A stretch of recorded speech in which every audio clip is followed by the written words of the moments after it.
Olá, boa noite. Presos hoje 4 militares do Exército e um policial federal suspeitos de planejarem golpe contra a democracia. O presidente do STF disse que as notícias são estarrecedoras e que os crimes serão julgados conforme a lei e a Constituição. O Conselho Nacional de Justiça determina a aposentadoria compulsória de desembargadora condenada por venda de sentença. Ex-policiais rodoviários federais acusados da morte de Genivaldo de Jesus Santos em maio de 2022 vão a júri popular na próxima terça-feira. STF faz nova audiência de conciliação sobre o marco temporal para a demarcação de terras indígenas. Cresce o número de processos na Justiça relativos a benefícios previdenciários. O Jornal da Justiça desta terça-feira, 19 de novembro, começa agora.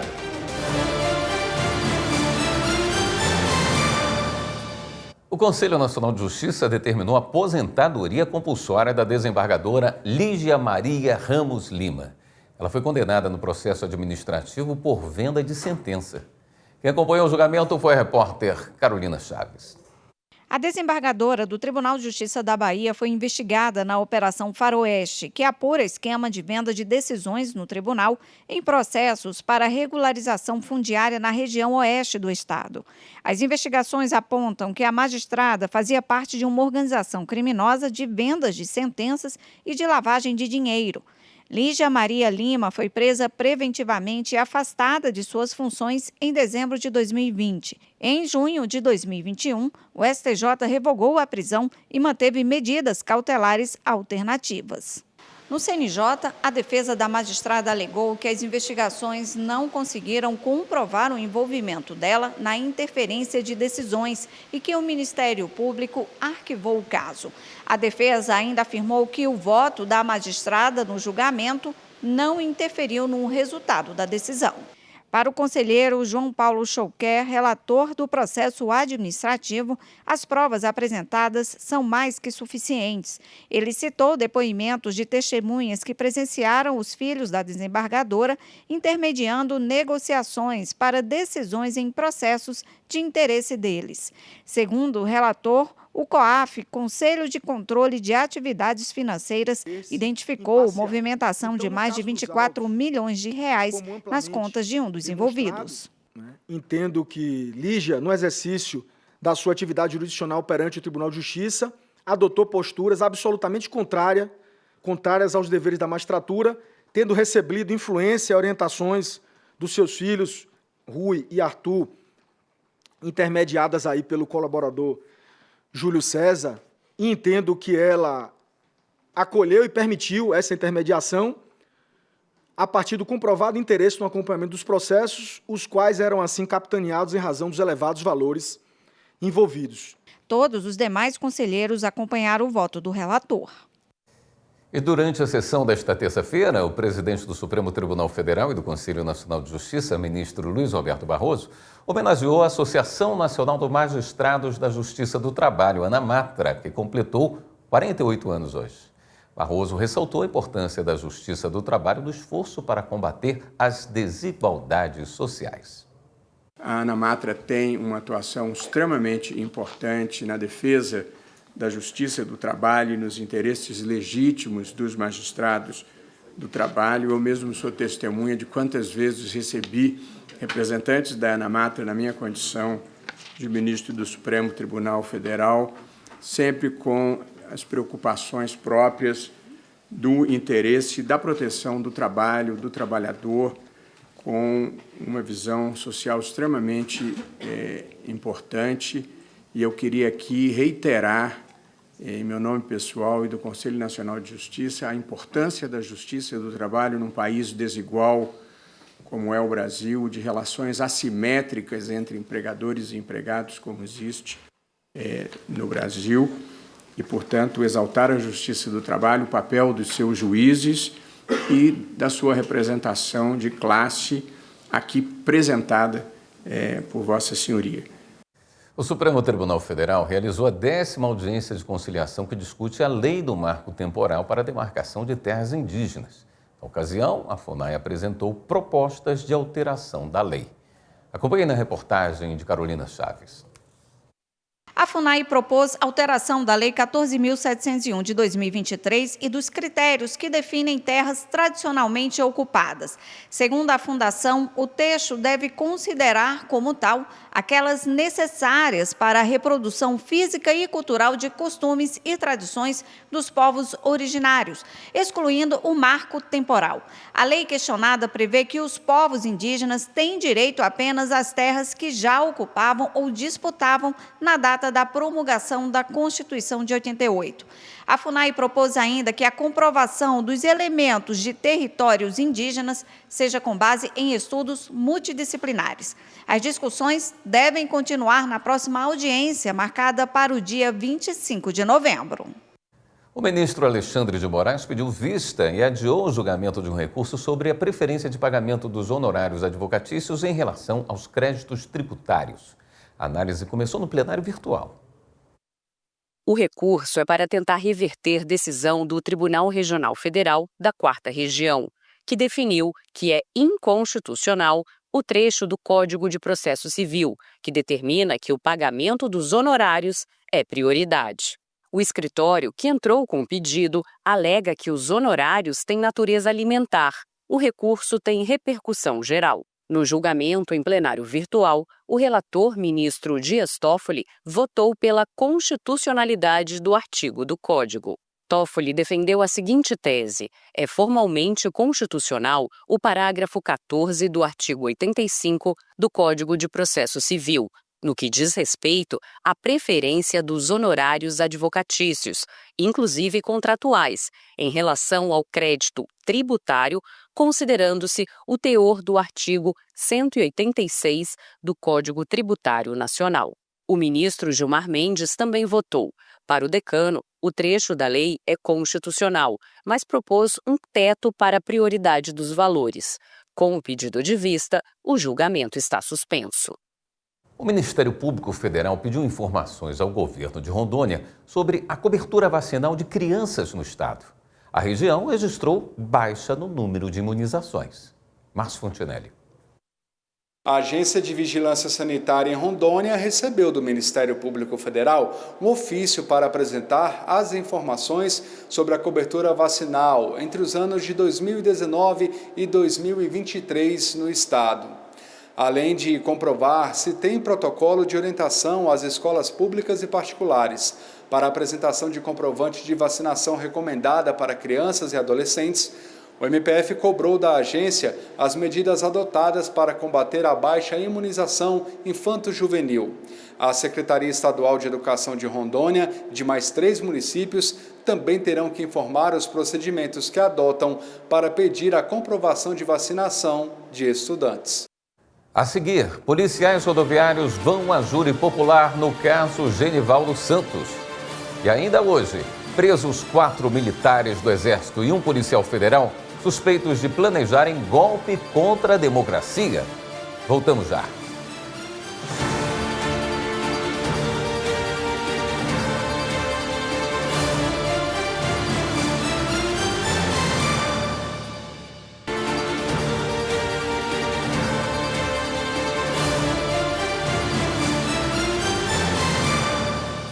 A judicialização da Previdência Social cresce a cada ano. É o que identificou o painel de estatísticas do Poder Judiciário do Conselho Nacional de Justiça. A ferramenta, que agora inclui um novo filtro, identificou mais de 5.200.000 ações relativas às demandas pendentes só em setembro. Quem explica é a repórter Manuela Borges. De acordo com o painel do CNJ, só nesse ano mais de 2.500.000 contribuintes entraram na Justiça para cobrar direitos previdenciários. Entre eles, auxílio por incapacidade temporária e permanente, aposentadoria por tempo de contribuição, auxílio-doença e pensão por morte, para citar alguns exemplos. Quase 1/3 dos processos que tramitam na Justiça Federal diz respeito a questões previdenciárias. A partir de agora, quem quiser conhecer esses dados de perto, basta acessar o painel de estatísticas do CNJ. É só clicar em temas, depois previdenciário, que a ferramenta entrega números detalhados da judicialização sobre o assunto no país. O painel traz um panorama do volume de processos e dos índices de eficiência do judiciário.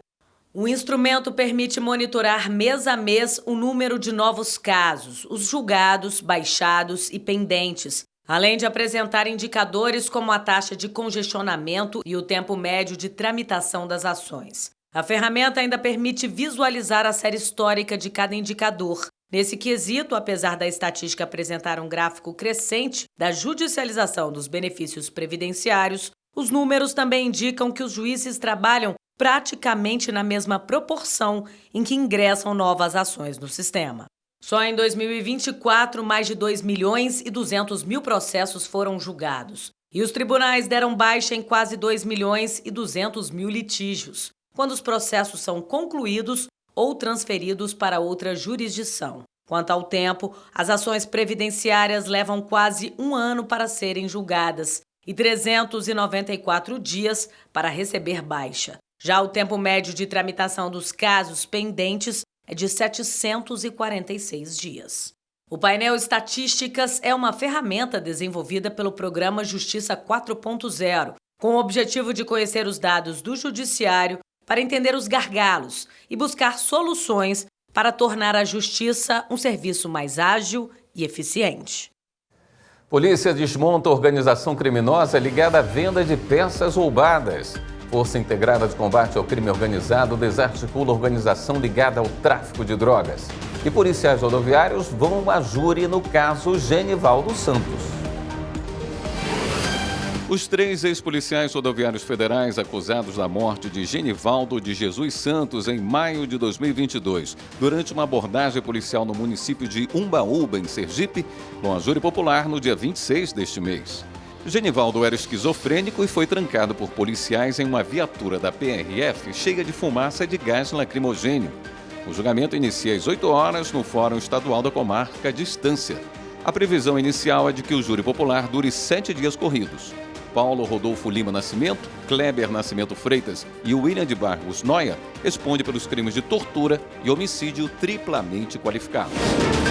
A Polícia Civil cumpriu 18 mandados de prisão temporária e 28 de busca e apreensão em Goiás, São Paulo e Rio de Janeiro, sendo 20 investigados que mantinham vínculos com uma organização criminosa para receptação, comércio de peças roubadas e ocultação de patrimônio.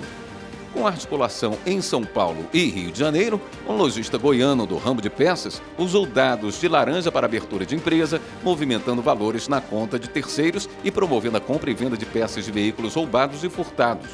O suspeito alterou a forma de atuação, deixando de ter loja física para atuar apenas com galpões. Assim, comprava as cargas fechadas de São Paulo e revendia para outros lojistas, chegando inclusive a pedir marcas e modelos específicos. A Força Integrada de Combate ao Crime Organizado, em Minas Gerais, cumpriu 31 mandados de prisão preventiva, 48 mandados de busca e apreensão e o bloqueio de cerca de 150 milhões de reais. As medidas foram nas cidades mineiras de Uberlândia, Ituiutaba, Patrocínio e em municípios de Goiás, Mato Grosso do Sul e Rio de Janeiro.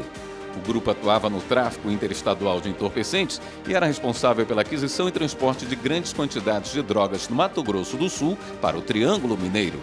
Durante as investigações, foram apreendidos cerca de 540 quilos de cocaína vinculados ao grupo.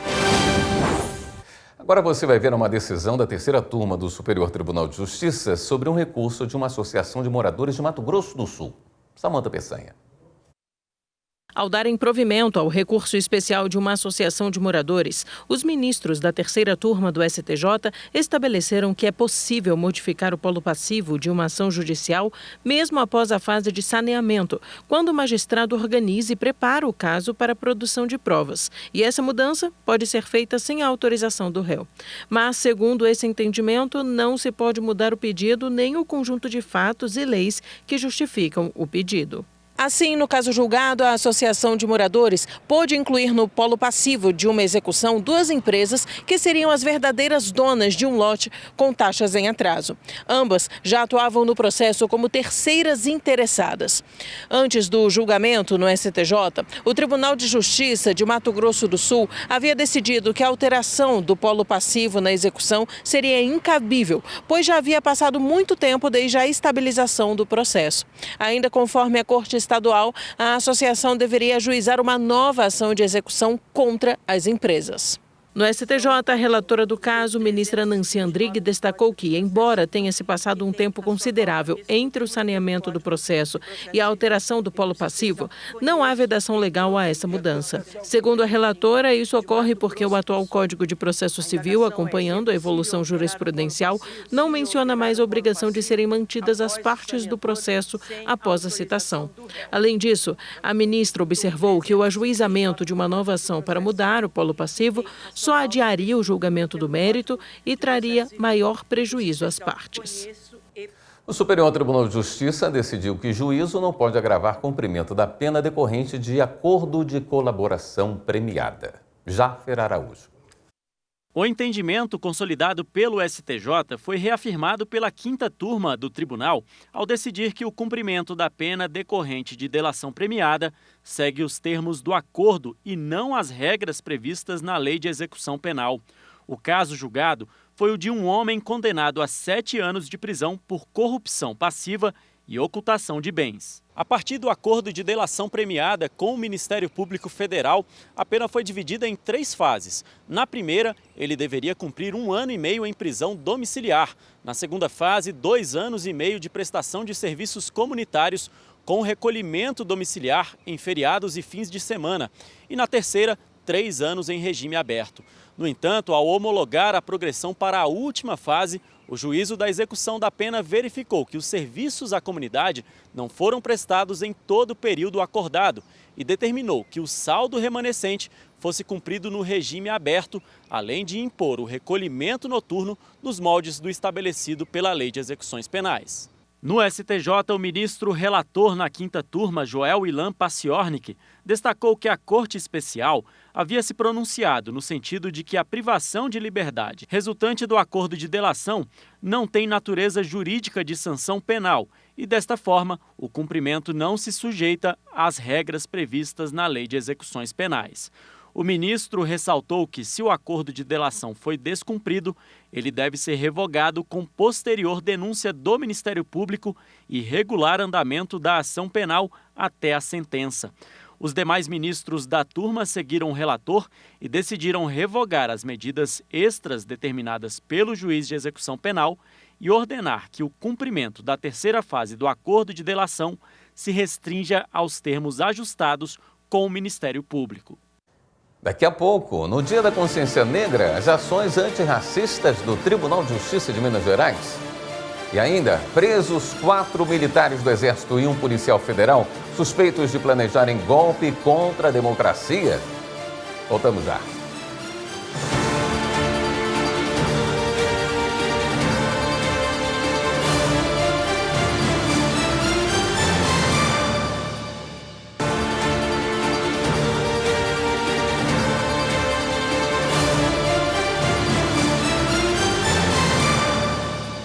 O Supremo Tribunal Federal determinou a prisão de suspeitos por planejamento de golpe contra a democracia. A decisão inclui prisões preventivas e medidas cautelares e recebeu o aval da Procuradoria-Geral da República. De acordo com a Polícia Federal, o grupo planejou os assassinatos do presidente Luiz Inácio Lula da Silva, do vice-presidente Geraldo Alckmin e do ministro do STF, Alexandre de Moraes. O esquema foi detalhado no pedido feito ao Supremo. Em 221 páginas, a APF dá todos os passos das investigações. As ações se concentraram nos meses de novembro e dezembro de 2022, com atividades que envolviam o uso de técnicas militares e de uma rede de comunicação baseada em anonimato, monitoramento clandestino e emprego ilícito de recursos públicos. Diálogos obtidos pela Polícia Federal revelaram a preparação meticulosa de ações por parte de uma organização clandestina com base em Brasília. Segundo as investigações, os indícios foram identificados a partir das análises dos dados armazenados no aparelho celular do tenente-coronel Mauro Cid, que foi ajudante de ordens do ex-presidente Jair Bolsonaro. Com parecer favorável da Procuradoria-Geral da República, o ministro Alexandre de Moraes determinou a prisão preventiva, além de medidas cautelares, contra 5 acusados de participação no planejamento de golpe de Estado e abolição violenta do Estado Democrático de Direito. 4 militares do Exército ligados às Forças Especiais, apelidados de Kids Pretos, foram presos. São eles Mário Fernandes, general da reserva e ex-assessor da presidência de Jair Bolsonaro, Hélio Ferreira Lima, tenente-coronel do Exército, Rafael Martins de Oliveira, major do Exército, e Rodrigo Bezerra de Azevedo, também major do Exército. Foi preso também o policial federal Vladimir Matos Soares. Além da prisão preventiva, foram requisitadas as seguintes medidas cautelares: proibição de manter contato com os demais investigados, inclusive por meio de advogados, proibição de se ausentar do país com determinação para entrega de todos os passaportes no prazo de 24 horas e suspensão do exercício da função pública. Entre os documentos apreendidos, destaque para um com o título Planejamento Punhal Verde-Amarelo. Nele está uma série de demandas operacionais e logísticas para concluir os planos. Na primeira página do documento, os golpistas listam as demandas de reconhecimento operacional, como pontos de controle, como eixo monumental onde ficam o Palácio do Planalto e o prédio do STF. Na segunda página, o documento lista medidas práticas que deveriam ser tomadas pelo grupo para executar o plano. Há, por exemplo, uma lista de itens necessários, entre eles telefones, armas e proteção. Em outra parte do plano, os militares afirmam que a execução era viável, mas com significativas restrições para uma execução imediata. No documento, o grupo também usava apelidos. Lula era chamado de Jeca e Alckmin de Joca. Ao todo, foram cumpridos 5 mandados de prisão preventiva, 3 de busca e apreensão e 15 medidas cautelares. O Exército acompanhou o cumprimento dos mandados no Rio de Janeiro, Goiás, Amazonas e Distrito Federal. O tenente-coronel Mauro Cid, que foi ajudante de ordem do ex-presidente Jair Bolsonaro, prestou depoimento agora à tarde na Polícia Federal. Segundo a PF, ele negou conhecer a trama do golpe e do plano para matar autoridades. O Superior Tribunal Militar divulgou nota refutando afirmações em relação às menções envolvendo militares na tentativa de golpe que alegam a existência de um suposto arcabouço jurídico em elaboração pelo STM. O tribunal afirma que sua missão constitucional é exclusivamente julgar os crimes militares previstos em lei. A nota destaca ainda que não há qualquer registro na corte de visitas dos envolvidos a gabinetes de ministros ou à presidência do tribunal. Na abertura da sessão do Conselho Nacional de Justiça, o ministro Luiz Roberto Barroso, presidente do Supremo Tribunal Federal e do CNJ, falou sobre o plano para assassinar o presidente Lula, o vice-presidente Geraldo Alckmin e o ministro do STF, Alexandre de Moraes. O ministro disse que as notícias sobre a tentativa de golpe são estarrecedoras e que é preciso empurrar para a margem da história comportamentos como esses que são uma desonra para o país. Amanhecemos hoje com notícias estarrecedoras sobre uma possível tentativa de golpe que teria ocorrido no Brasil após as últimas eleições presidenciais. As investigações ainda estão em curso e é preciso aguardar a sua evolução. Mas tudo sugere que estivemos mais próximos do que imaginávamos do inimaginável. O que é possível dizer nesse momento é que o golpismo, o atentado contra as instituições e contra os agentes públicos que as integram, nada tem a ver com ideologia ou com opções políticas. É apenas a expressão de um sentimento antidemocrático e de desrespeito ao Estado de Direito. Nós estamos falando de crimes previstos no Código Penal. Felizmente, o país já superou os ciclos do atraso, mas é preciso empurrar para a margem da história comportamentos como esses que estão sendo noticiados pela imprensa e que são uma desonra para o país. Um alento é saber que as instituições republicanas estão funcionando e harmoniosamente, como deve ser em uma democracia. A investigação está sendo conduzida com muita seriedade pela Polícia Federal. Temos uma Procuradoria-Geral da República independente e o Poder Judiciário vai julgar conforme as leis e a Constituição. Essa é a declaração oficial. Mas, felizmente, nós já superamos os ciclos do atraso, dessas quarteladas e dessa visão antidemocrática de que eu não suporto que alguém que pense diferente de mim tenha sido eleito. É um retrocesso imenso saber que nós estivemos perto de alguma coisa como essa. O ministro aposentado do Supremo Tribunal Federal, Celso de Mello, também se manifestou sobre a tentativa de golpe. Segundo ele, é preciso repelir qualquer manifestação que pretenda sufocar e dominar as instituições da República com grave lesão à ordem democrática. Celso de Mello considerou o episódio inaceitável porque o respeito à Constituição e às leis da República representa, no regime democrático, limite inultrapassável a que se devem submeter os agentes do Estado e as próprias Forças Armadas. O Conselho Nacional de Justiça aprovou hoje o protocolo para julgamento com perspectiva racial. O documento é um guia sobre os impactos do racismo e orienta os magistrados na condução de processos e na tomada de decisões. Durante o lançamento, o presidente do STF do CNJ, ministro Luiz Roberto Barroso, soltou o compromisso de combate ao racismo e na promoção da equidade racial no Poder Judiciário.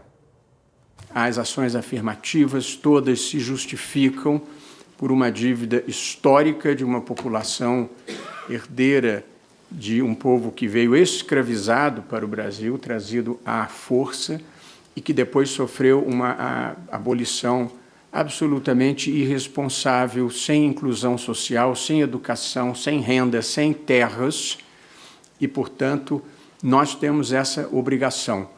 Mesmo alguém que não se sinta pessoal e diretamente responsável, como de fato não somos, mas nós fomos todos da sociedade dominante, por assim dizer, os beneficiários de uma estrutura que oprimiu um grupo e privilegiou outro grupo, e esse outro grupo é representado pela maioria de nós.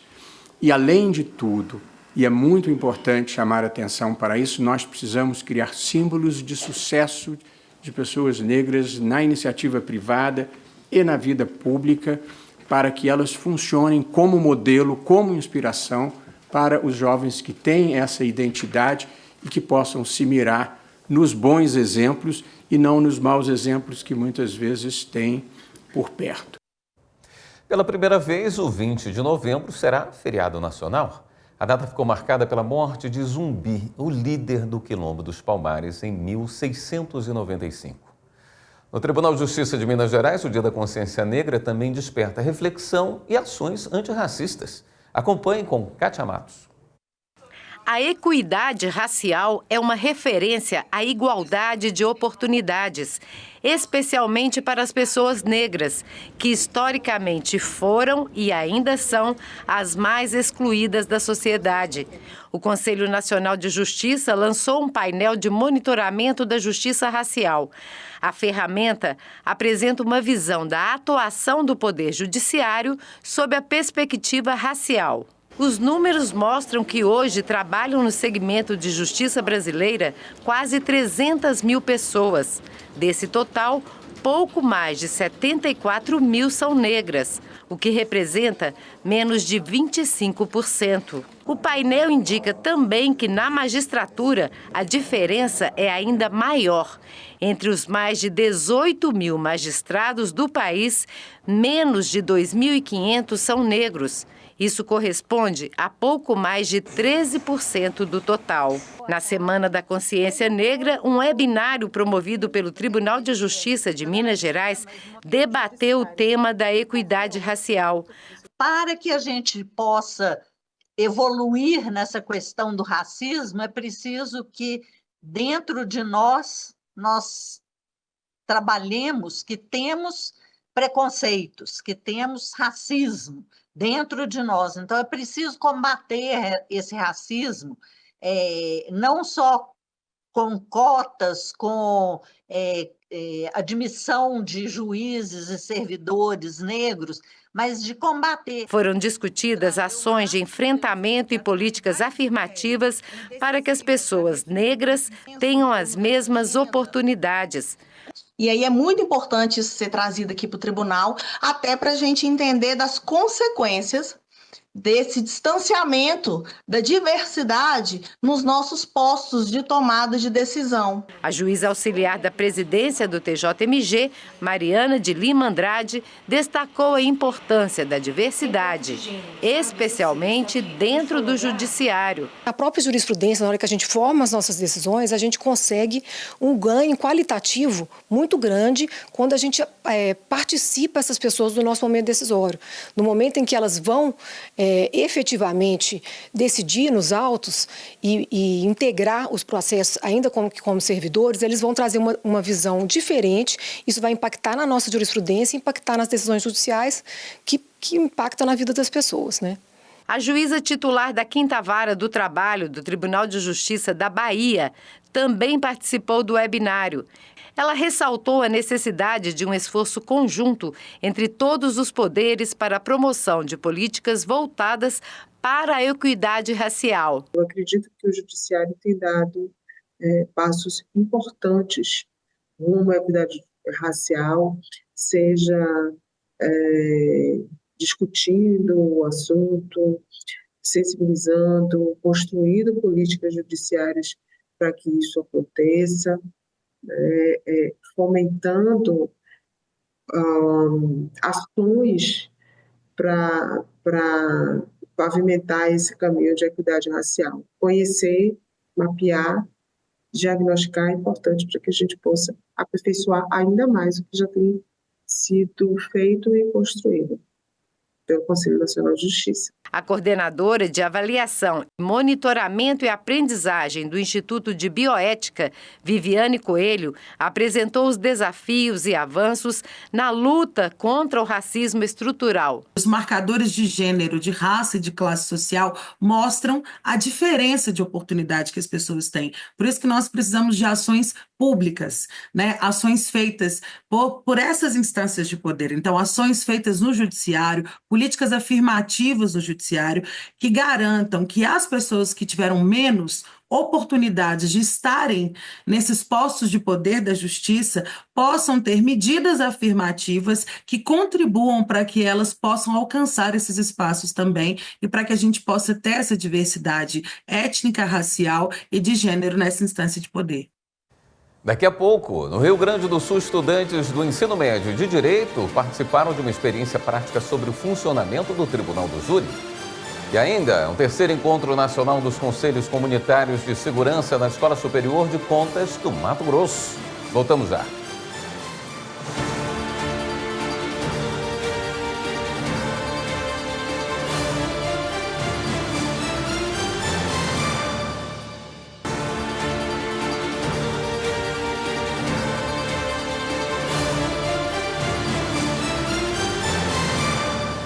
A Comissão Especial sobre Drogas Ilícitas do Tribunal de Justiça de Mato Grosso promoveu mais um encontro para discutir temas que aperfeiçoem o trabalho de magistrados das varas especializadas. Reportagem Célia Silva. Mato Grosso possui cerca de 730 quilômetros de fronteira com a Bolívia, o que torna o estado uma das principais rotas do tráfico internacional de drogas no país. E para enfrentar esse problema social, a Comissão Especial sobre Drogas Ilícitas do Poder Judiciário de Mato Grosso realizou mais um encontro semestral, visando o aprimoramento da atuação da Justiça. A droga que abastece o resto do país basicamente passa por Mato Grosso, ou grande parte dela passa por Mato Grosso. E é muito importante que os magistrados estejam atentos e capacitados para esse enfrentamento. O evento, no formato híbrido, contou com várias palestras que abordaram assuntos como o papel dos juízes no grande encarceramento por tráfico no Brasil, o narcoestado, o tráfico de drogas segundo a jurisprudência do Superior Tribunal de Justiça e o vício em drogas medicamentosas. São drogas que estão disponíveis para serem adquiridas já há algum tempo nas farmácias, evidentemente com certo controle, há necessidade inclusive de receita médica e demais procedimentos. No entanto, essas drogas são causadoras de vício, são, como eu disse, a razão de grande parte das mortes ocorridas em razão desses vícios, está causando um problema social imenso. O encontro marcou ainda o fim do biênio da atual coordenação da comissão, que representa o compromisso dos juízes membros em contribuir cada vez mais com o enfrentamento aos crimes ligados ao tráfico de drogas. Nós temos a obrigação constitucional e legal, ao julgar, de também entender o que está acontecendo na realidade social e encontrar soluções processuais, mas também ideias para apresentar ao próprio tribunal, à direção do tribunal, à corregedoria, mas também ao sistema de segurança pública. Quem acaba sendo beneficiado diretamente, né, desse estudo, dessa capacitação do magistrado nessa matéria, é a população, porque nós vamos trazer segurança para as comarcas, para as cidades, né? Então é a população que se beneficia. No Rio Grande do Sul, estudantes do ensino médio e de direito participaram de uma experiência prática sobre o funcionamento do Tribunal do Júri. O repórter Mauro Percóis acompanhou. Logo no início do evento, eles receberam uma cartilha e assistiram vídeos e clipes que mostram a violência contra a mulher. Os alunos da universidade e também de escolas do ensino médio vieram para aprender na prática como é um julgamento e saber como prevenir a violência contra a mulher. A juíza Cristiane Busato Zardo destacou a importância da sessão didática para os alunos que vão ser operadores do direito futuramente e também ressaltou que é através da educação que transformações efetivas da sociedade podem ocorrer. Foi pensado um projeto em que os alunos juntem o conhecimento sobre os problemas da violência doméstica. Eles vão ver no telão explicações sobre todas as formas de violência doméstica, aonde procurar ajuda, aonde denunciar, com uma experiência que é impactante. A professora Clamarta Pazucchi destacou a importância desta violência pelos alunos, tanto para construírem a sua decisão de carreira, como para a conscientização sobre a violência. Temática super importante, né, para que a gente possa também prepará-los, né, para o mercado de trabalho, eles vivenciarem, ouvirem, entenderem sobre isso para quem escolher essa profissão depois e também, né, entenderem esses processos para a sua vida pessoal também. Acho muito importante esse tema, né? Principalmente sendo mulher, acho que muitas vezes não é dada importância devida, né, para esses casos e como a gente está crescendo é importante ver, né, pessoas que sofreram isso e como a gente pode se prevenir, denunciar. Todos os participantes destacaram a importância desta primeira sessão, com um caso verídico de tentativa de feminicídio, sendo decidido de uma maneira real, mas com uma ênfase para o ensino e formação de todos os estudantes presentes. Essa sessão de julgamento, ela é a primeira do Brasil. O TJRS está sendo pioneiro, junto com a Escola de Direito da PUC, em fazer uma sessão de Tribunal do Júri voltada para uma cartilha em relação ao tema da violência doméstica. O Tribunal de Justiça de São Paulo decidiu a favor de uma pizzaria de Sorocaba em um caso de uso indevido de marca movido por uma pizzaria de São Paulo. Os detalhes da decisão com Rocine Gomes. A pizzaria de Sorocaba usa a marca desde 1994, com base em um contrato de franquia com o antigo dono do registro. Mesmo após o cadastro da franqueadora ter sido encerrado em 2013, o estabelecimento continuou a usar o nome. Já a pizzaria de São Paulo, que abriu o processo, registrou a marca apenas em 2016. Embora soubesse do uso pela outra empresa desde 2017, demorou 6 anos para entrar com a ação. O desembargador Ruiz Calcade, relator do caso, destacou a importância do uso contínuo e de boa-fé da marca pela pizzaria de Sorocaba por 30 anos, além da inércia da autora, a distância entre as cidades e a falta de provas de prejuízos. Esses fatores justificaram a coexistência das marcas. No acórdão, o relator esclarece que não há risco de confusão entre os consumidores ou prejuízo à apelada. Isso porque os estabelecimentos estão situados em cidades distantes, com público-alvo local e distinto.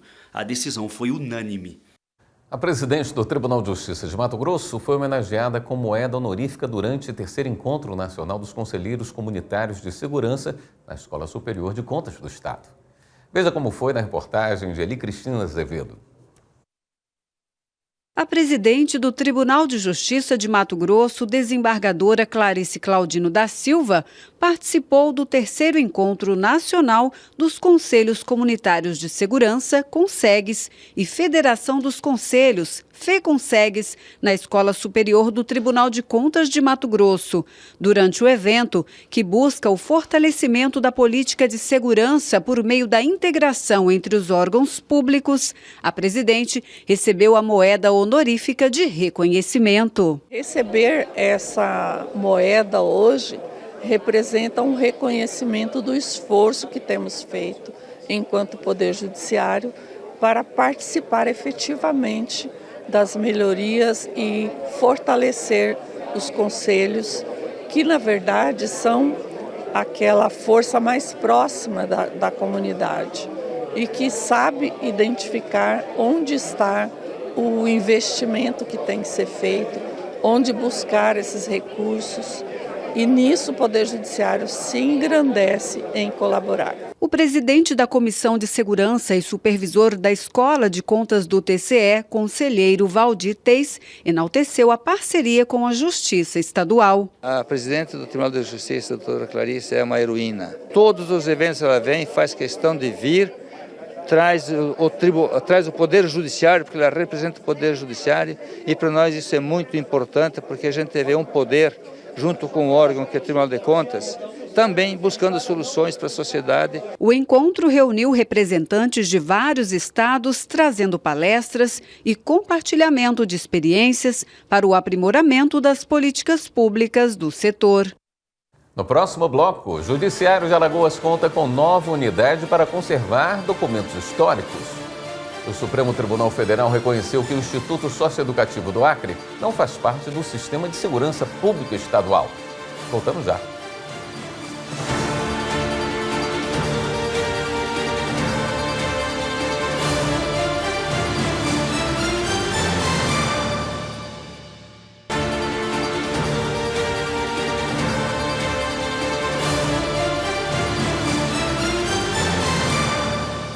A partir de uma ação proposta pelo Ministério Público Federal, o Supremo Tribunal Federal reconheceu que o Instituto Socioeducativo do Acre não faz parte do Sistema de Segurança Pública Estadual.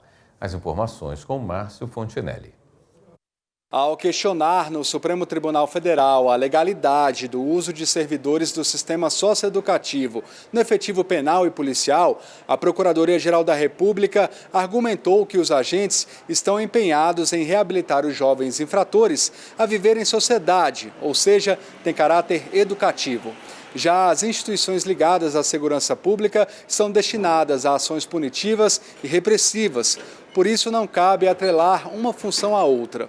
O Supremo Tribunal Federal seguiu esse entendimento e considerou inconstitucional a iniciativa do governo do Acre de destinar servidores socioeducativos para trabalhar em áreas policiais. A presidente do TJMT, desembargadora Clarice Claudino da Silva, foi homenageada com a Medalha do Exército Brasileiro pelos trabalhos com a cultura da pacificação social. Repórter Eli Cristina Azevedo acompanhou a cerimônia e tem os detalhes. A presidente do Tribunal de Justiça de Mato Grosso, desembargadora Clarice Claudino da Silva, foi homenageada com o diploma e a Medalha do Exército Brasileiro pela 13ª Brigada de Infantaria Motorizada, Brigada Barão de Melgaço, em Cuiabá. A honraria foi entregue pelo comandante, General Luiz Duarte Figueiredo Neto, pelo trabalho que a magistrada vem desenvolvendo, principalmente em prol da cultura de paz e não violência. A Medalha Exército Brasileira, ela se destina a homenagear pessoas, instituições que desempenharam um trabalho de interesse em prol do Exército Brasileiro. E um dos objetivos da instituição Exército Brasileiro justamente é a paz social. Então, E, novamente, eu reforço justamente isso, essa bandeira da desembargadora justamente contribui muito para o nosso trabalho. Para a presidente do TJ, a homenagem que contou com a participação surpresa da família, de amigos e de magistradas, o sentimento foi de muita alegria. O Tribunal de Justiça nos proporciona, com a sua credibilidade, com as parcerias, nos proporciona essa oportunidade. E é claro que também tive a grata surpresa de chegar aqui e encontrar a família, encontrar amigos, encontrar pessoas muito especiais ao meu coração para acompanhar esse ato. É muita gratidão, muita vontade de continuar trabalhando em prol daquilo que a maioria das pessoas precisam, que é a paz. O Judiciário de Alagoas conta com uma nova unidade para conservar documentos históricos. Repórter André Risco foi ver de perto o laboratório criado para preservar a memória da justiça alagoana. O presidente Fernando Tourinho inaugurou o novo Laboratório de Conservação e Restauro do Poder Judiciário, o LACOR, localizado no Fórum da capital. Um laboratório compacto, mas que tem muita coisa e que certamente nós vamos melhorar o nosso acervo, que é a nossa história do Poder Judiciário do Estado de Alagoas. Irina Costa destacou a importância do LACOR para a preservação de documentos de caráter histórico. A gente não consegue, no CCM, que é o Centro de Cultura e Memória, museu, divulgar a história sem que a gente preserve e restaure o que a gente já tem. Então o LACOR vem justamente com essa missão, preservar, restaurar, descobrir o arquivo e os grandes processos que o Poder Judiciário de Alagoas tem. A gente descobriu uma série de mapas da antiga Maceió, para você ter ideia, processos de como foi feita a briga da pecuária, do Parque da Pecuária, a história dos caminhos de ferro. Então são vários casos de feminicídio, então são várias coisas agora que vão poder ser divulgadas para a sociedade, para o público, para pesquisadores, por conta do LACOR. A coordenadora do laboratório explicou que novos e modernos equipamentos foram adquiridos, garantindo um trabalho de qualidade. Nós adquirimos a mesa de higienização com umidificação, a máquina obturadora de papéis, a secadora, a câmara de desinfestação e a mesa de higienização, juntamente também aos scanners, para a gente fazer todo o trabalho de escaneamento no nosso material documental e também os nossos aportes de hidróxido, que é exatamente o material que a gente vai fazer para dar banho, os banhos aquosos do papel. Todos esses equipamentos são equipamentos modernos, então o trabalho com a conservação e o restauro de todo esse material vai ser muito mais prático e muito mais fácil. Com a inauguração do novo laboratório, também foi criado um novo arquivo histórico, agora bem mais amplo e com fácil acesso. Ficou mais amplo, mais definido, nós estamos trabalhando cada vez mais profissionalmente para indexar esse material todo e com o trabalho do laboratório a gente poder disponibilizar essas informações que estão em nossos acervos para pesquisadores, curiosos, professores e por aí vai. Esta edição do Jornal da Justiça fica por aqui. Uma boa noite para você. Até amanhã.